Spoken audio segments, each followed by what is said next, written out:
ओम जयंती मंगला काली भद्रकाली कपालिनी दुर्गा क्षमा शिवा धात्री स्वाहा स्वधा नमोस्तुते। नमस्कार, स्वागत है आपका आचार्य वाणी में। मैं आचार्य विक्रमादित्य आपके साथ हूं और आज का विषय हमारा जो है वो धनु राशि वालों के लिए है कि धनु राशि वालों के लिए आने वाला समय क्या कुछ कैसा ग्रहों का योगायोग बना रहा है। देखिए धनु राशि वालों, आपकी राशि के अनुसार से आपको समझ लेना चाहिए ग्रहों का योगायोग कैसा है। इन दिनों आपकी राशि के स्वामी जो बृहस्पति हैं वो विशेष तौर पर शनि से दृष्ट चल रहे हैं। राहु के आघोष से तो बाहर आ गए हैं वो। राहु ने तो वैसे ही बहुत दिनों से परेशान कर रखा था। पूरे जब से बृहस्पति बदले हैं तब से राहु महाराज ने बहुत उनके शुभ फल को प्राप्त होने के नहीं दिया। उससे 50% तो ठीक हो गया बृहस्पति, लेकिन शनि महाराज अभी भी बृहस्पति पर दृष्टि डाल रहे हैं और शनि की दृष्टि कभी शुभ नहीं होती है।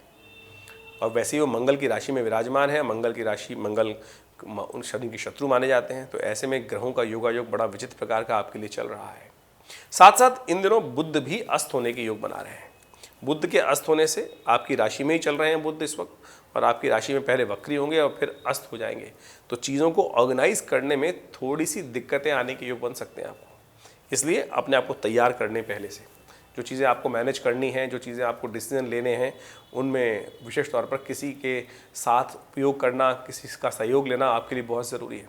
आमतौर पे क्या धनु राशि वालों के साथ समस्या क्या है कि वो साथ तो काम करने का प्रयास करते हैं, लेकिन बहुत सारे लोग उनके साथ चल नहीं पाते क्योंकि उनका मेंटल जो स्टेटस होता है कि वो आपके साथ मैच नहीं कर पाता। बहुत कम लोग मिलेंगे आपको कि जो आपकी फ्रीक्वेंसी से मैच करेंगे। और जब लोगों के साथ जब मैनेजिंग में कैपेसिटी में बुध भी ग्रह अस्त हो जाए और वक्री हो जाए तो ऐसे में और ज़्यादा चीज़ों को मैनेज करने में दिक्कत आ सकती है। तो पहले से अच्छे से समझ लें कि आपको उन सब समस्याओं को कैसे ठीक करना है। 14 दिसंबर को ग्रह गणना दिखा रही है, बृहस्पतिवार का अवसर, द्वितीया तिथि है और ग्रहों का योगायोग आपके लिए पॉजिटिव है। तो ऐसे में इस पॉजिटिविटी का पूर्ण लाभ आपको कैसे लेना है इसका ध्यान करें। पॉजिटिविटी, बुद्धि को जगाने का प्रयास करें। किसी उपयुक्त व्यक्ति की सलाह लेते हुए कार्य करना, अपनी बहनों को विशेष तौर पे उनका पूजन करते हुए, उनका आशीर्वाद लेते हुए कार्य करना, बुआ इत्यादि का आशीर्वाद लेते हुए कार्य करना, उनको प्रसन्न करना, उनको कुछ गिफ्ट देना, ये बहुत सुंदर उपाय है। इसको करते हुए कार्य करेंगे तो बहुत सुंदर रहेगा। 15 दिसंबर की यदि हम बात करें, शुक्रवार का अवसर, और उस दिन ग्रहों का परिवर्तन का योग बन रहा है और ये परिवर्तन आपके लिए शुभ स्थिति उत्पन्न कर सकता है। नई शक्ति का संचार होगा और दोपहर के बाद और कुछ नई सूचना प्राप्त करने के अवसर आपको मिल सकते हैं। ध्यान रखिएगा, इस ग्रहों का योगायोग जो दिखा रहा है आपके लिए विशेष तौर पर ये कुछ न कुछ लाभ की स्थिति उत्पन्न कर सकता है। धन योग का लाभ बनता दिखाई दे रहा है। ऐसे में आप विशेष तौर पर अपनी माता जी का आशीर्वाद लेकर, भगवती का आशीर्वाद लेकर काम करेंगे तो और सुंदर योग बनेंगे। ऐसे में खीर का विशेष तौर पर भोग लगाकर ग्रहण करना आपके लिए बहुत शुभ रहेगा। 16 दिसंबर की बात करें तो दिन शनिवार का अवसर है और भद्रा तिथि विद्यमान है और साथ साथ सूर्य भी परिवर्तन की तरफ जा रहे हैं। दोपहर को, मध्याह्न को करीब 3 बजे के आसपास सूर्य का परिवर्तन होगा और साथ साथ बुध भी इस दिन अस्त हो जाएंगे। सूर्य का परिवर्तन आपके लिए थोड़ा सा एग्रेसिवनेस बढ़ा सकता है। ऐसे में ध्यान रखें, शनिवार के दिन ये परिवर्तन हो रहा है तो सबसे श्रेष्ठ ये है कि विशेष तौर पर सूर्य को कुछ दिन लगातार अर्घ देने का आप प्रयास करें। पूरा 1 महीना सूर्य आपके लग्न में चलने वाले हैं और ये लग्न में सूर्य एग्रेसिवनेस देते हैं। परोपकार की बात करते हैं कि जितना व्यक्ति परोपकार करेगा ना उतना सुंदर तरीके से कष्टों को दूर करने के योग बना सकते हैं। सेवा भाव थोड़ा उदय करने का प्रयास करें, गरीबों की सेवा करने का प्रयास कीजिए। ये पूरा महीना आपके लिए इन सब कार्यों को कर कर सूर्य का नेगेटिव प्रभाव जो लग्न में पड़ रहा है उसको दूर करने का योग बना सकते हैं। 15 दिसंबर को ग्रह गणना दिखा रही है, बड़ा सुंदर दिवस, रविवार, और साथ साथ पंचमी तिथि, श्री पंचमी का योग बन रहा है। श्री पंचमी विशेष तौर पर कहा जाती है भगवती महालक्ष्मी की उदया तिथि मानी जाती है। कहा जाता है समुद्र मंथन से भगवती की उत्पत्ति हुई और भगवान विष्णु को प्राप्त हुई और इस दिन विशेष तौर पर भगवती का पूजन करने का सुंदर योग बनता है।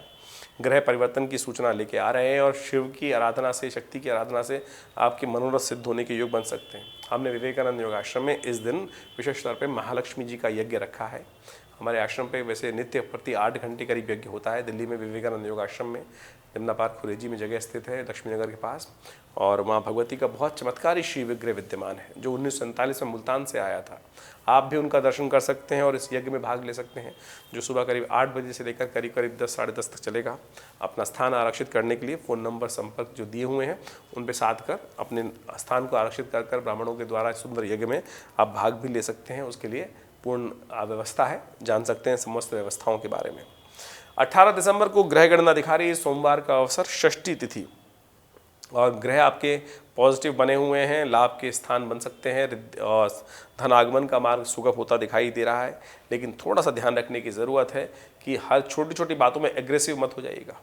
नमक का त्याग करें, नमक का दान करें, हो सके तो भगवान शिव का विशेष तौर पर दही के द्वारा अभिषेक करें, उससे कल्याण के योग बनेंगे। सफ़ेद सुगंधित पुष्प भगवान को अर्पित करें, ये कष्टों को निवृत्त करने वाला रहेगा।